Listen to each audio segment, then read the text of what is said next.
Okay. Claude, what your number is for you? Claude? Probably, I don't know, 38 or 9, something like that. I want to thank Claude for all he's done and what a tremendous job he does. Best in the business. I thought it was 40. It's 38 or 39. I thought I had any hope. I'll count it up and let you know for sure. Okay. First of all, excited to be here. You know, it's different every year. You do this, every team's different, but with the rules in college football in place, we're able to do more and more in the summer with countable athletic activities. So these kids have been here working. These kids have been here working hard. So our strength and conditioning staff, I think, does a tremendous job with these guys, pushing them, making it fun at the same time, and getting them to work hard. But our kids know we've started meetings, you know, had some administrative stuff last night and had some reporting stuff. So it's really good to get around the guys. They've got a lot of energy, and it's fun for our coaching staff to be around this group. They've done a tremendous job responding and everything we've asked them to do. And we've challenged them. You know, this is going to be a tough physical camp, which all of them are. And I tell the players all the time, what's going to separate us from 13 other SEC teams is what we do between now and the first game. We're not prepared for Austin Peay. We're not prepared for South Carolina. We're not prepared for Auburn or anybody else on our schedule. We're prepared for us right now. We've got to do a great job this camp of understanding the areas we got to improve on and being very demanding and making sure everybody understands the standard that was set last year with the practice habits and the effort and the energy. I really think our players are buying into that. Now, who the leaders are, y'all are going to ask me that 100 times. I don't think that's come all the way out yet. You certainly have players that you want to put in that position, but we've got so many competitions at each position that I don't think the starter has to necessarily lead. Leaders lead, and if you're good enough to play, you're old enough to play. So it's not like we come in here and say, a young guy can't be a leader. A good player or an average player can't be a leader. We need leadership from everybody. We need guys that aren't afraid to confront and demand. We sent guys across this front row when we had team meetings, and we challenge guys to talk, because I think it's really important that you get comfortable being uncomfortable. And we've said that so many times in this organization, but it's hard for these players to confront and demand of each other, and that's what we're going to ask them to do in camp, and we're going to put them in some tough situations. I'm excited about the young guys on the team, just being around them since we've been around this summer. A lot of energy, a lot of enthusiasm. That makes me excited. We got 110 guys in camp. Thank goodness the NCAA's given us from 105 to 110, so that gives us 5 more, whether it's position players, maybe another punter, maybe another kicker. Those things are exciting to have those extra guys come in and be able to work with us.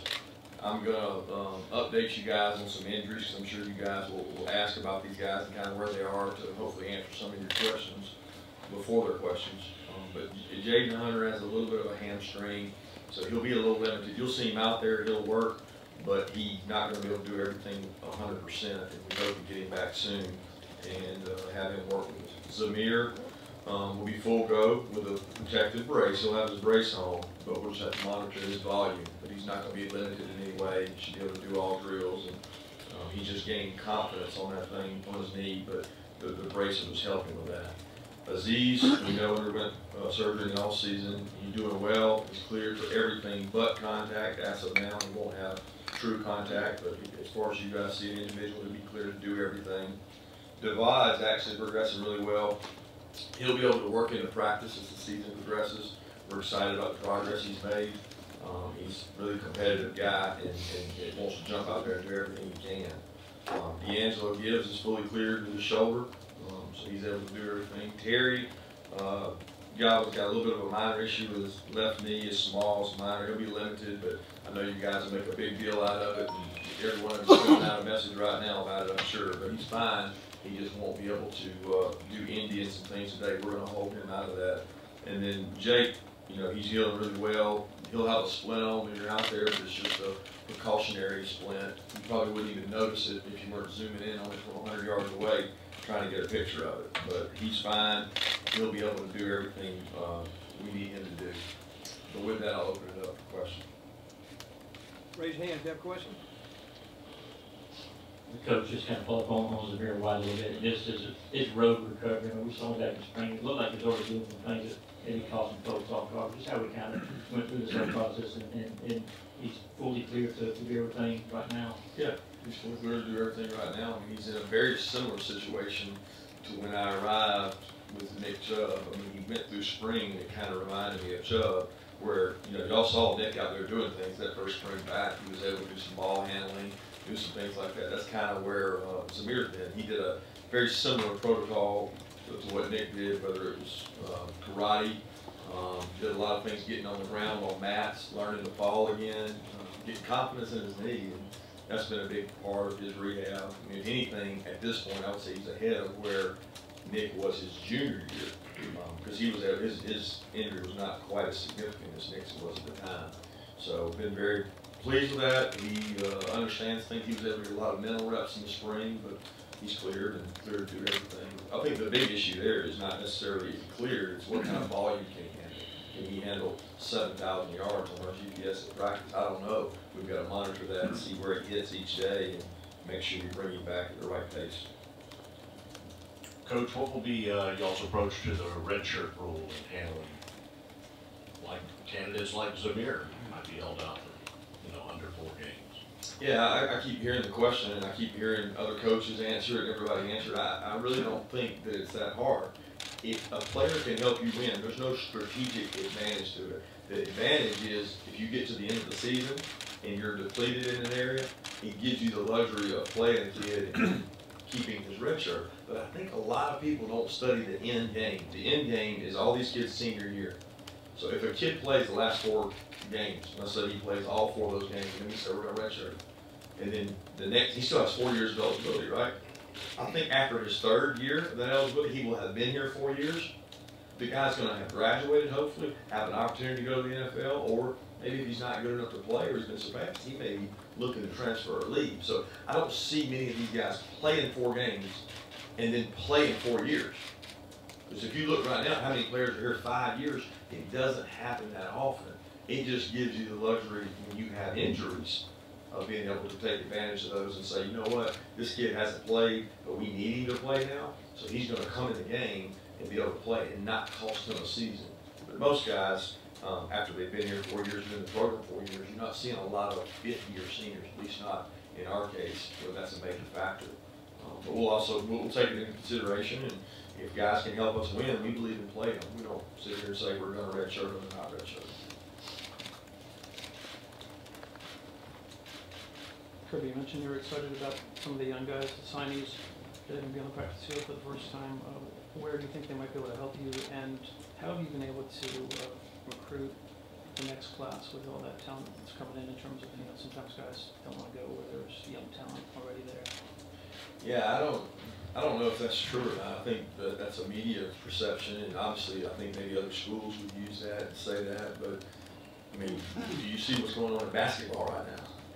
You see guys that value a championship over maybe playing as much. I mean, they put the other stuff aside. And to me, if you recruit the right kind of kid, he's saying, can you win a championship? I want to win a championship. It's really important that I win a championship. Well, those are the kind of kids you want in your organization. You want guys who want to win championships. You want guys who want to be the best they can be. Does that necessarily mean they play every snap as a freshman? Not necessarily. And a lot of the accolades that have been given to this signing class, they weren't earned, they were given. They were given by people that may or may not be able to rate players. I don't know. I certainly think that that's a judgment call on each and of itself. What we've driven home to those guys is everything you get here, you will have to earn. You will have to go out there and earn it. You say, where can this class impact you? We watched the tape last night of Reuben Foster hitting Leonard Fournette his freshman year. Trent Richardson making a tackle on kickoff his freshman year. Sonny Michel making a tackle against Clemson his freshman year. And there was two common themes every guy we showed. All 4 went in the first round. None started their freshman year, and all of them were on special teams. So, I mean, first place you impact as a freshman is usually on special teams. And that's the challenge for this unit. Can they buy into that? Did they dream last year about coming in and making a tackle on punt team? Is that something they can see themselves doing and have value in that? Our job as a coaching staff is to sell that and make sure that we have those guys helping our team, wherever it may be. I mean, it may be it starting. but that's not what you see all the time. Kirby, on Demetrius Robertson, there have been some guys who would appear to be similar situations have been cleared recently. Has that left y'all more optimistic, and where do you think things stand with him right now? Yeah, I figured that one was coming, because I've seen some of our competition have guys. I think it would be presumptuous to think that that makes it better for us, because it's handled on a case-by-case basis with the NCAA. So each one of those cases would have been independent of his, because each one of them would be based on that student-athlete situation. And I think in Demetrius' situation, it may be similar, it may be different than theirs, but each one's independent. So obviously, we're hopeful, but it's out of our hands, and the NCAA will get back to us when they get done with the appeal. Kirby, you coached 28 games as a head coach. 27 of them have been started by freshmen. Is this something that you've grown comfortable with, that the industry has grown more comfortable with? I know some of it has to do with availability too, that you've had. But has the landscape changed to the point where, you know, it's not that big a deal if the freshman comes in and starts? Yeah, I would never say I got comfortable with it or I'm comfortable with it. I think it's an enormous challenge to do that. I think that's a burden on a lot of people, because in any offensive system, the guy that's got to have the most information, or the capacity for the most information, is the quarterback position. So that's not easy. Is it the norm? I think it's happened more often, and the main reason it's happened more often is because more kids come in prepared. The level of mental practice for high school, the 7-on-7s, the throwing, the advanced age of high school football now, the job high school coaches do is just tremendous, so the kids come in more prepared. But never would I say that you're more comfortable with it. I don't think any head coach that tells you they're comfortable with that is going to be telling you the truth. Experience is valuable, and I think experience pays off, but I certainly know that there's talented enough players to come in and take over a team and command leadership. And, you know, one of ours was, it happened kind of naturally, and the other one was forced. So for two different situations, we've had a freshman, and that's something that, you know, a lot of coaches are having to deal with across the country. And each year, it's probably going to be more and more prevalent as kids transfer and move, because you don't find the guy willing to come in and play like Hudson Mason did. You don't find the guy willing to wait his turn and play like A.J. McCarron did. You know, they're more often gone.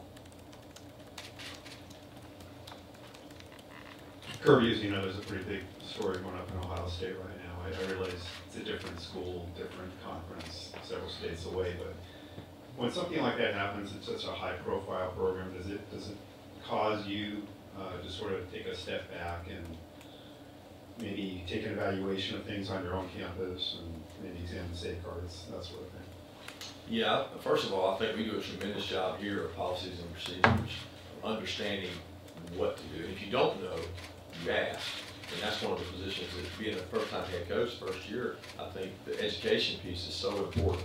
You know, I think Greg and President Moorhead do a tremendous job with us in making sure we know the chain of command, making sure we know who our Title IX coordinator is on campus, Denise Dawkins, and Doris, who does ours here, Deputy Athletic Director. I think you have to know who those people are, and you have to be in good communication with them. They do a tremendous job of letting us know exactly how to report, how to do things, and even last year, Denise came and spoke to our team, and I think that's really important to have that relationship. I mean, in college sports, you know, it's not the typical scandal. Sort of like Penn State. I mean, it's typical scandals are, you know, cheating, paying players, grades, whatever. This is so different. So, I mean, the world we live in, though. It's the world we live in. Well, I was going to say, so as a head coach, realistically, what can you do? Do you suddenly find you have to know every single thing about your staff's personal life, and do you want to know everything? And I mean, hypothetically, if you're in that situation, as Orenmeyer was, what do you do? Because this is so different from really most of what we've done. Yeah, I'm not going to do hypotheticals, unfortunately. Okay. I think the biggest focus for us is obviously to be on practice one. I know where you're headed, and I get it, but it's not a topic right now for me. What I feel really comfortable with is the structure we have here, the organization we have here, the leadership we have here, and the ability to communicate across the board really makes it good for us. But we're really worried about practice one right now. Yeah, hey Kirby, there's another coach that's famously referred to positive press as rat poison. What is your antidote to that? To positive press? To the positivity and the complacency that it might breed. My antidote is practice. Because I think if you ask our players, there's no accolades being given out there at practice unless they do it exactly right every time. But I think the remedy is a standard of excellence that is not adhered to based on results. So we're not going to look at what media or some outside source or what aunt, uncle, grandma said about me. We're going to do it based on how we perform in practice. And if we practice to that standard and that level of energy, then there'll be pats on the back. If not, then we're going to try to demand excellence as our staff, and you hold people accountable. And the best teams are the ones that we don't have to do that, the players do that. And that's probably the best way to handle it. Coach, is there an update on the status of Patrick, the linebacker? I know he's been a guy that's kind of been in and out of the doghouse. Where's he at as far as competing for this? Yeah, Natro's done everything we've asked him to do. He's really worked hard this offseason. I'm proud of the progress he's made. And again, all decisions in that matter will be handled internally. Coach, obviously Jake Fromm did what he did last year. Based on that, is there any realistic scenario, bar an injury or something like that you see that Justin Fields could actually outperform him in these 4 weeks of practice and you know, unseat him as the starter, or is that even, you know, even being equated that way? You know what I mean? Yeah, I look at it. Can Tyson Campbell beat out DeAndre Baker? Yeah. I mean, Tyson Campbell could beat out DeAndre Baker. Can Brenton Cox or Robert Beal have a chance to start over DeAndre Walker? Certainly. You know, I think could Jamari work at center or Warren Erickson work at center and beat out Lamont? Certainly. So I think when you start thinking about that and you start trying to make it a bigger deal than it is, for me, it's all about who's going to play with the most consistency, who's going to do things naturally, leader, and understand and develop and make right decisions at every position. So I think that's the most important thing for us is are we headed in team goal-oriented decisions, and are you working as hard as you possibly can to outcompete the other guys? We've got a ton of competition in this camp. I mean, you look across the board, when you sit there and say, we don't really have a depth chart. You guys have a depth chart, but we don't have a depth chart because every guy's getting the same reps. I mean, our 1s, 2s, 3s, 4s are going to get the same number of reps at practice, and we're going to evaluate them and say, who's doing the best job of competing to the standard we want? And then we'll make decisions from there and play. The locker room's been in place for about a week now. What do you see in terms of impressions from yourself and on the team, and also what do you think going forward the impact may have already had or will have on recruiting in general? The new locker room, the stadium.